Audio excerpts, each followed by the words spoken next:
It's funny too when you think about therapy, is that, the thing that also makes therapy run so well is when our clients feel like we're really there, but also really immediately connecting. And that's not something that you can just do as a role. You use the role, but you have to also be coming from a sort of soulful place. Obviously, Hmm. psychology is the study of the soul. We should come from the soul, right? But it's coming from that inner place, just like a good actor has to have a certain kind of presence to really be in the character.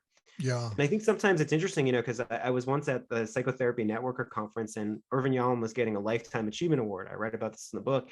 And I raised my hand in front of like thousands of people and said, Dr. Yalom, I just want to thank you because I think you've taught all of us how to be artists. You've taught us how to embrace the questions, like Rilke said. You've taught us how to be jazz musicians. And he said, wait, me? I'm not an artist. I love artists, but I'm not a novelist. I mean, yeah, he is Really? a novelist, Yeah. but he didn't think of himself as an artist. And I thought, wow, if Yalom doesn't think of himself as an artist, that's really interesting. And why don't we as therapists think of ourselves? Because we do all the things that good actors do, really empathizing and getting into the fullest aspects of our characters. We listen like musicians. We essentially help write and revise stories like authors. We are involved in this kind of intricate dance that's always changing. And so I thought it's sort of funny, us therapists, we don't kind of toot our horn in that way, but I think there is something really artistic and really quite beautiful about the art that is therapy. Yeah. Yeah. Really well said. Well, your closing chapter in your book is looking ahead to what your vision of what psychology or psychotherapy needs to become in the future. Can you sketch that for us as if you haven't been the whole time?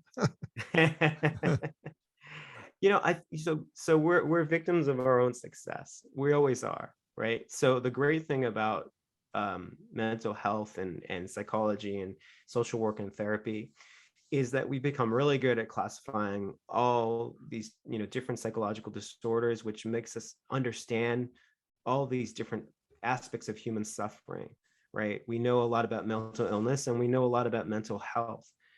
I think one of the things that I'd like to see is to see us expand to look at how our lives are about improving our personal and artistic creativity, and that also understanding how we are built and how we work, just as we understand the operating system of our phones really well, Yeah. that hopefully we can learn this wonderful operating system that we are. Like, I sometimes joke that we're sophisticated emotion regulation machines and idea generators, and how to work with those things.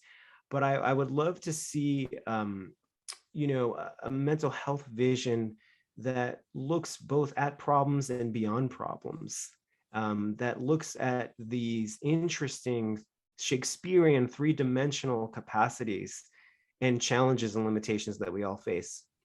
Mhm. Maybe it's a little naive, but I do think there are ways in which we're doing it, and I think we are owning more of the fullness of ourselves. And I think just as I said with the history of psychology and the history of humanity, I think we go back and forth in trying to Yeah. figure out how to put it all together. And we're Yeah. constantly dropping part of it and picking it up again.